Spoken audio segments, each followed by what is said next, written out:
Hello, you guys. It is the end of my shift and I am getting ready to go home, but I just kind of wanted to do like a quick check-in chat with you guys. So today, my patient, we had a laboring patient that turned C-section. So that was interesting to see like how we shift the mindset from going into we're going to deliver this baby vaginally into we're going to deliver this baby C-section.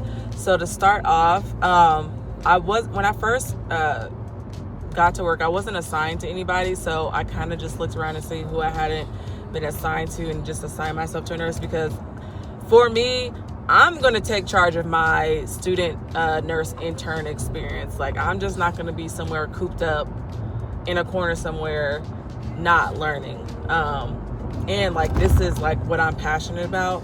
I know sometimes some students can feel like, well, if they're not assigned to anybody or if nobody like seeks them out, then they just like will sit up in a corner. Sometimes that can be good, I guess, because you can get more work done. But for me, I am taking charge of my SNE experience, and if I'm not assigned to a nurse, either I'll help the whole floor, unless they say like we need you to just kind of help the whole floor. I'm just going to assign myself to a nurse and just be paired with her. Well, of course I ask. I do know we have like a new grad that prefers not to have students, which I'm okay with, unless like my charge ever says like, no, she has to have you. But like last time, because like we had some private conversations, she's like, I'm just really new. Like she was a SNE on our floor, but she was like, I'm just really new. And sometimes it's hard for me to teach you when I'm still trying to make sure that I'm doing everything right. So I completely understand that. And I never want like my nurse preceptor to feel like it's like a burden for them to have me like alongside them. And I feel like I'm fairly competent. Like I said, I've worked on this unit for over a year, and I feel like I've kind of shown them like this is what I'm like interested in. Like this is one of my passions. Like I've been studying, I've been having conversations and everything. So I try to pick. I've been trying to pick nurses that I haven't worked with, because I haven't gotten around to everybody. And then also, I think what is important is picking a nurse with a positive attitude, because I myself am a person that's a positive attitude. And then also like birth nerds, I guess you could say, like people that are excited about birth, excited about like the physiology of birth. I love working with those nurses. Like one of my nurses, we were talking about how we listen to the same type of podcasts, and how I was telling her like I love listening to podcasts and watching YouTube videos, because even though I may not go on to be a doctor, listening to those podcasts and listening to those like videos does educate me and make me feel more comfortable in the things that I'm saying, and like throwing out suggestions. But anyways, guys, let me tell you about our patient that we had today. So she was a POG, which is a P0, so pregnancy 0. So basically this was her first pregnancy. G1, they just call them POGIes for short. And she was in elective induction. She had been on our hospital for a couple days, and so she was kind of tired of laboring and everything, which I can understand, and just feeling like she wasn't like making enough progress. And so one of the things that I picked up on, because I'm able to read the room, is like she was crying and she was emotional. And so I asked her, like what is it that you're feeling? What are these emotions that you're feeling? She was like, I'm just tired of it. She was like, it's just kind of disappointing. She's like, I feel like I'm not making any progress, and I've been here for such and such and such. So, I was just telling her, babies are going to come when they want to come. And what is going to help her is if she relaxes, because the baby's not going to want to come out if mom is tense, and, they can feel that.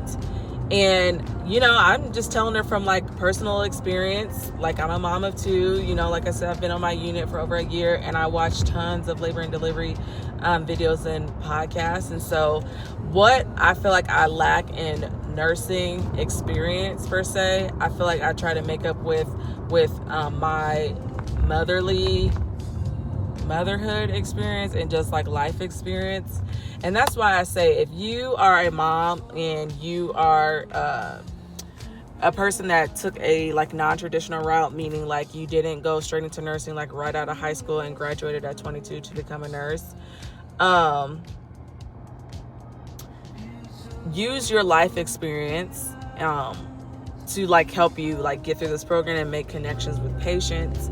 Like a lot of times I will talk with my patients about how I am a mom. I have had like 2 C-sections, and I just tell them, you know, like I honestly can sympathize with you because I've been there. I know what it's like to be scared. I know what it's like to have that soreness from the C-section, and just like that, like, you know, that gushing of the water and like things that come with labor. But anyway, I felt like I was able to really connect with her because, like, you know, even though my nurse is doing all the things that she was like checking off on, I'm like trying to do things that are within my scope and help me like make a connection with my patient. So she talked about how like she was having some pain in her butt area. So I told her, I said, do you want a warm compress? And so she was like, yeah, that actually would be great. The doctor mentioned that we wanted to get the patient into like different positions. So we did like some side lying, or my nurse called it the like runner's position. And then when she was pushing, I was telling her make sure that she tucks her chin and it's like she's holding a beach ball. And then we also did, because of the videos that I watched, we did some tug of war. And I was just so proud of myself. And my nurse was like, yes, that's a great idea. Like, let's do that. And because the patient had asked for the squat bar, but my nurse wasn't sure if we had it and she wasn't sure how to install it. So because of the things that I've watched, I'm like, okay, she wants to try something else. We're not sure how we can do this. That's why it's also important to know your equipment on your unit. And I think next time when I work, I'm going to ask about the squat bar, because at first we had her up, like raised the head of the bed up, and then had her leaning over. So that was another position that I suggested, but she felt like she didn't have enough bearings because she did have the epidural.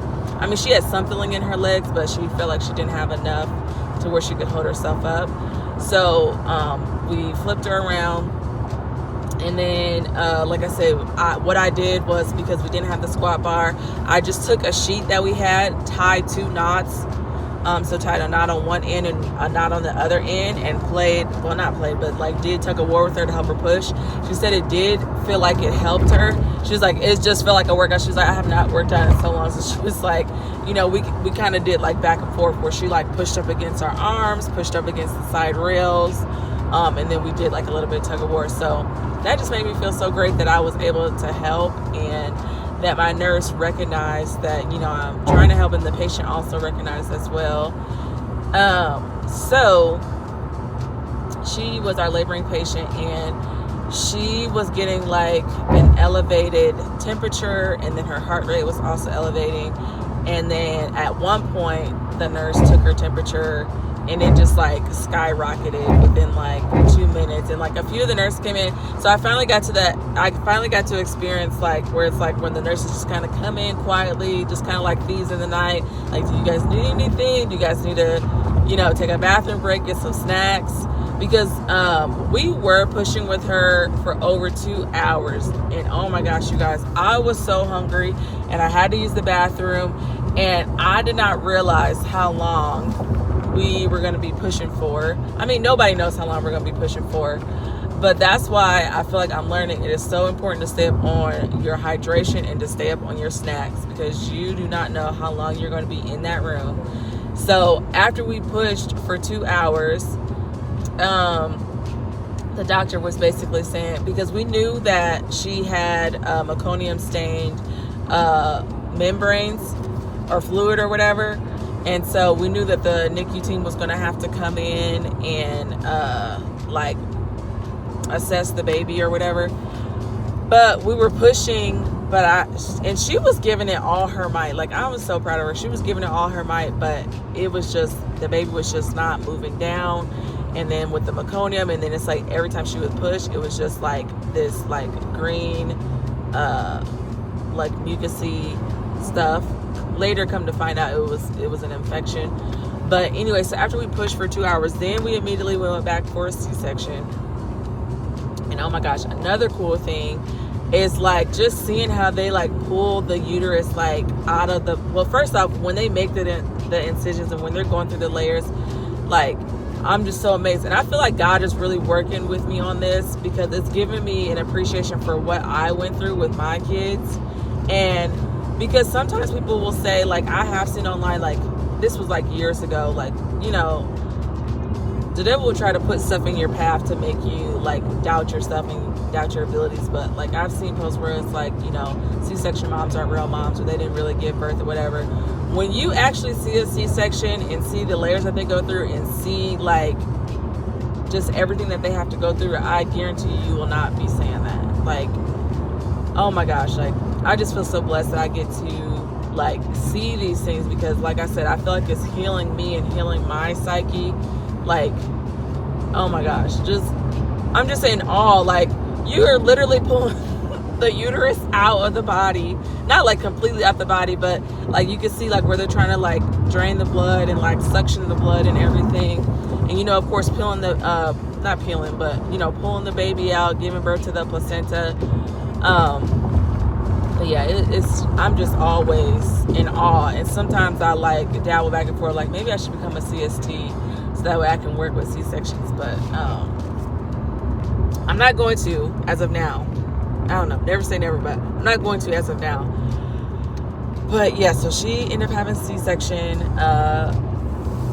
because like her heart was elevated, the baby's heart was elevated, the temperature. And because I have been on my unit for so long, like when me and my nurse was going over the charges, I said, so did she have choreo?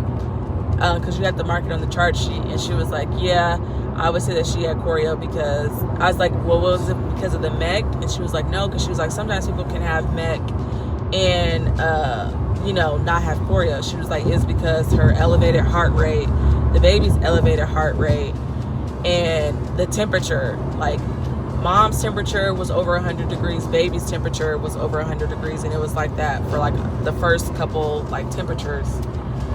So she was like, those sort of things led us to believe that they like had choreo or whatever. And so I asked her, I'm like, is it because she was here for so long? She was like, it doesn't necessarily mean that, because she was like, I've seen people that have been ruptured for 30 minutes and they develop choreo. So she's like, it doesn't necessarily mean that. And I think it's also teaching me like these different situations, like it's not always A plus B equals C. Like sometimes, like when you get, like I said, the elevated blood pressure, elevated temperature, you know, whatever, but not everything is going to be this equals this. Oh, what else was interesting? So also she wanted to encapsulate her placenta. And, you know, our hospital was on board with that. Of course, like, they have to bring their own cooler and stuff. But because there was an infection and there was MEC, our nurse suggested that she not do it, because she was like, you know, when you were pushing, it was like green or whatever from the infection. She was like, I don't think that you should consume this, because, you know, there was, you know, an infection, and then on top of that, she was like, there was, you know, meconium. So she's like, yeah, you know, they may cook it, but she was like, I just don't think that that's, you know, the best idea. And so that just taught me, you know, just that more like patient education piece as well. But yeah, guys, today was a great day. It was definitely laborious. Like the standing, I gotta give me some inserts, or put my other inserts in my new shoes, because my feet were hurting today with my Skechers, which I said I know was like so comfortable, but I think I need some inserts. I'm trying to think what else happened today. Yeah, that was pretty much what happened. Was our labor turned C-section, the MEC, the choreo. So that was something new. I did a Foley today, and I think I really need to practice on, like, I think because I'm just so gentle, like really opening up that vagina, like I don't know. I feel like because I don't want to hurt them, and like I don't want somebody freaking just drawing back on my vagina. But it's like, no, Jashar, you need to open it up so that way you can see where that urethra is at, so that way you can put the Foley where it needs to go. Because the first time I was in the vagina, and then my nurse, she ended up helping me, and she pulled it back, and then I could really see. Because I'm telling you guys, it is so different than practicing it on a mannequin, because you guys know from lab I was practicing a lot with my Foleys and stuff like that, but the vagina's got some pushback. Those lips, they got some pushback, you know, there's some resistance there. But yeah, all around I've been having a great day. I love what I'm doing, and like I said, it's tiring, but it's a different kind of tiring, and it's not as tiring as when I was a unit rep, where, like I said, I was responsible for 3 different floors, and everybody's coming to you asking you a million questions a day, and then you get like decision fatigue, question fatigue, all that stuff. But yeah, guys, it was a great day, and I look forward to making more videos so you guys can kind of see like what I do as a SNE. And let me know if you want me to make a video about the things that I can do and the things that I can't do. Now, you know, this is going to be hospital specific, so every SNE program, or whatever they want to call them, is going to be different, but I don't mind making a video about that if that's what you guys want. But I'm going to get off of here, guys, and I will see you guys in the next video. I hope you guys are having a great day. Happy studying. Make sure that you are reading your Bibles and having a positive mindset. And don't forget to like and subscribe, you guys. Okay, I'll see you in the next one. Bye.